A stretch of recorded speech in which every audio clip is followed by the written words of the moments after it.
नमस्कार, आप देख रहे हैं न्यूज 18 का डिजिटल प्लेटफॉर्म। मैं हूं आपके साथ सृष्टि शेखर। फरवरी 2026 मध्य पूर्व में युद्ध की आग भड़कती है। ईरान पर हमला होता है और फिर दुनिया की सबसे अहम समुद्री लाइफलाइन हॉर्मुज की खाड़ी लगभग बंद हो जाती है। एक ऐसा रास्ता जहां से दुनिया का करीब 20% कच्चा तेल गुजरता था, और जैसे ही ये रास्ता रुका, पूरी दुनिया में तेल संकट शुरू हो गया। तेल के टैंकर फंसने लगे, सप्लाई चेन टूट गई। देखते ही देखते पेट्रोल डीजल की कीमतें आसमान छूने लगी। लेकिन आज 15 मई 2026 को भारत में भी लोगों को बड़ा झटका लगा। पेट्रोल 3 रुपए 14 पैसे प्रति लीटर महंगा हो चुका है। डीजल 3 रुपए 11 पैसे, इसके भी दाम बढ़ गए हैं। दिल्ली में पेट्रोल अब 94 रुपए 77 पैसे से बढ़कर 97 रुपए 51 पैसे प्रति लीटर हो गया है। वहीं डीजल 87 रुपए 67 पैसे से बढ़कर 90 रुपए 78 पैसे प्रति लीटर पहुंच गया है। जैसे ही लोगों ने ये खबर सुनी, सोशल मीडिया पर एक बहस शुरू हो गई। किसी का कहना है महंगाई बढ़ेगी, किसी ने कहा सरकार जनता पर बोझ डाल रही है। लेकिन असली सवाल ये है कि क्या भारत में जो बढ़ोतरी हुई है वो सच में इतनी बड़ी है? क्योंकि अगर आप भारत के पड़ोसी देशों के हालात देखेंगे तो शायद आपको समझ आएगा कि दुनिया के इस सबसे बड़े तेल संकट के बीच भारत ने खुद को किस तरह संभाला है।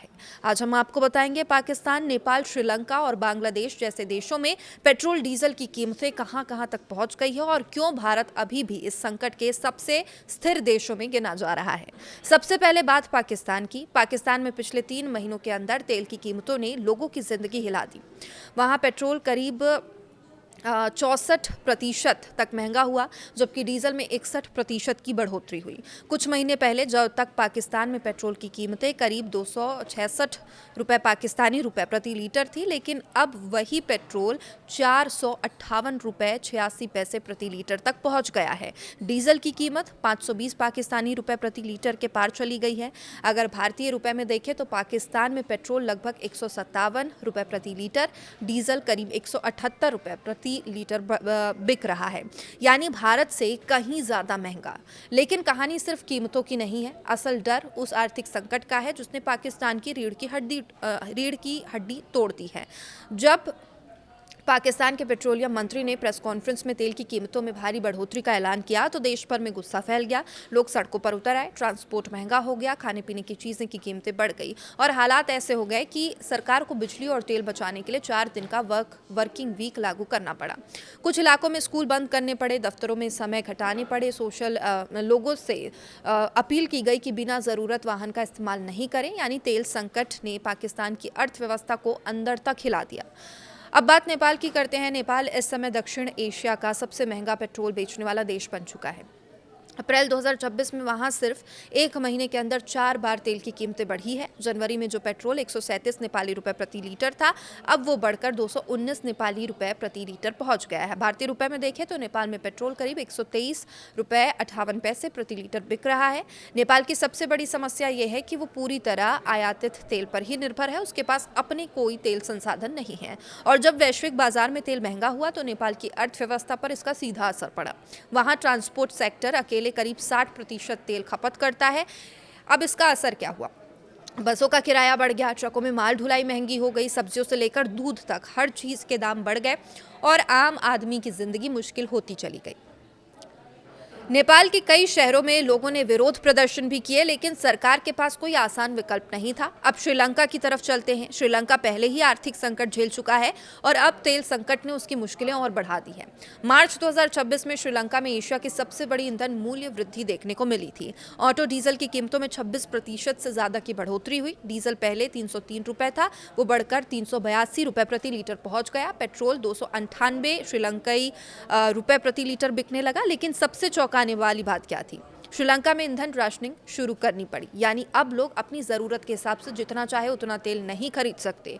सरकार ने इसमें लिमिट तय कर दी है। स्कूलों और सार्वजनिक कार्यक्रमों पर रोक लगाई गई है ताकि तेल की खपत कम हो सके। अब सोचिए, एक ऐसा देश जहां लोगों को पेट्रोल खरीदने के लिए लाइन में लगना पड़े, जहां सरकार को यह तय करना पड़े कि कौन कितना तेल खरीद सकता है। ये हालात किसी भी देश के लिए बेहद गंभीर माने जाते हैं। अब बात बांग्लादेश की भी कर लेते हैं। बांग्लादेश ने शुरुआत में कोशिश की वो अपनी जनता पर तेल संकट का बोझ कम डाले। सरकार ने सब्सिडी दी, कीमतों को कंट्रोल करने की कोशिश की, लेकिन जैसे जैसे अंतर्राष्ट्रीय बाजार में कच्चा तेल महंगा होता गया, वैसे वैसे बांग्लादेश की मुश्किलें बढ़ गई। अप्रैल 2026 में वहां पेट्रोल और डीजल की कीमतों में 10 से 16% तक की बढ़ोतरी करनी पड़ी। बांग्लादेश अपनी ज़रूरत का करीब 95% तेल आयात करता है और जब वैश्विक सप्लाई चेन टूटी तो वहां कई जिलों में पेट्रोल पंप खाली हो गए। लोग घंटों लाइन में लगकर तेल खरीद रहे थे। कई जगहों पर ट्रांसपोर्ट रुक गया था और बाजार में ज़रूरी सामान की सप्लाई भी प्रभावित हुई थी, चूंकि माल ढुलाई पर इसका सीधा असर पड़ा था। अब सवाल उठता है कि आखिर भारत इस संकट में इतना स्थिर कैसे रहा। जब पड़ोसी देशों में तेल 60% महंगा हो गया तो भारत में सिर्फ 3 से 4% की बढ़ोतरी आखिर क्यों हुई? असल में इसके पीछे भारत की रणनीति काम आई है। जब दुनिया के कई देश केवल पारंपरिक तेल सप्लायरों पर निर्भर थे, तब भारत ने अपने विकल्प को बढ़ाया। भारत ने रूस से सस्ता तेल खरीदना जारी रखा। इसके अलावा भारत ने अलग अलग देशों से सप्लाई सुनिश्चित की ताकि किसी एक क्षेत्र पर निर्भरता कम हो। सरकार और सरकारी तेल कंपनियों ने भी बड़ा आर्थिक दबाव खुद सहा। अगर वे अंतर्राष्ट्रीय बाजार की पूरी कीमत सीधे जनता पर डाल देते तो भारत में भी पेट्रोल डीजल की कीमतें बहुत ज़्यादा बढ़ सकती थी। लेकिन सरकार ने टैक्स और सप्लाई मैनेजमेंट के जरिए झटका कम करने की कोशिश की है और यही वजह है जहां पाकिस्तान में कीमतें भारत से 18 से 20 गुना ज़्यादा तेज़ी से बढ़ी, वहीं भारत में ये वृद्धि सीमित रही। अब विशेषज्ञ मानते हैं कि अगर भारत ने समय रहते रणनीति नहीं बदली होती तो आज यहाँ भी हालात बहुत खराब हो सकते थे, क्योंकि भारत दुनिया के सबसे बड़े तेल आयातकों में से एक है। अपनी ज़रूरत का अधिकांश तेल भारत कच्चा तेल जो होता है वो विदेशों से ही खरीदता है। ऐसे में वैश्विक संकट का असर भारत पर होना तय था। लेकिन सप्लाई डाइवर्सिफिकेशन, रूस से सस्ते तेल की खरीदी और रणनीतिक रिजर्व के इस्तेमाल ने भारत को राहत दी है। हालांकि इसका मतलब ये नहीं है कि भारत पूरी तरीके से सुरक्षित है। अगर युद्ध लंबा चलता है, अगर हॉर्मुज़ की खाड़ी लंबे समय तक प्रभावित रहती है तो आने वाले महीनों में दबाव और बढ़ सकता है। महंगाई एक बार फिर बढ़ सकती है, ट्रांसपोर्ट महंगा हो सकता है, रोज़मर्रा की चीज़ों के दाम प्रभावित हो सकते हैं। लेकिन फिलहाल स्थिति नियंत्रण में मानी जा रही है। इस पूरे संकट ने दुनिया को एक बड़ा सबक दिया। जो देश केवल आयात पर निर्भर है और जिनकी अर्थव्यवस्था पहले से कमज़ोर है, वे ऐसे वैश्विक झटकों को झेल नहीं पाते। पाकिस्तान, श्रीलंका, कई छोटे देश इसका उदाहरण बन चुके हैं। वहीं जिन देशों ने समय रहते रणनीतिक फैसले लिए, उन्होंने अपने नागरिकों को बड़े संकट से बचाया है। फरवरी से मई 2026 तक का ये समय दुनिया के लिए सिर्फ तेल संकट नहीं था, बल्कि आर्थिक ताकत और रणनीतिक समझ की परीक्षा भी थी। और इस परीक्षा में भारत ने फिलहाल खुद को अपेक्षाकृत मजबूत साबित किया है। लेकिन आने वाला समय अब कैसा होगा, ये काफ़ी हद तक इस बात पर निर्भर करेगा कि मध्य पूर्व का जो संकट है वो कब तक चलता है, कब ये खत्म होता है और दुनिया की तेल सप्लाई कब सामान्य होती है। तब तक दुनिया भर की सरकारें, आम लोग दोनों एक ही सवाल पूछ रहे हैं, क्या तेल की कीमतें फिर कभी पहले जैसी हो पाएंगी? और क्या जो महंगाई का सिलसिला लगातार देखने को मिल रहा है, एक के बाद एक चीज़ें जो महंगी हो रही है, वो सिलसिला थम पाएगा?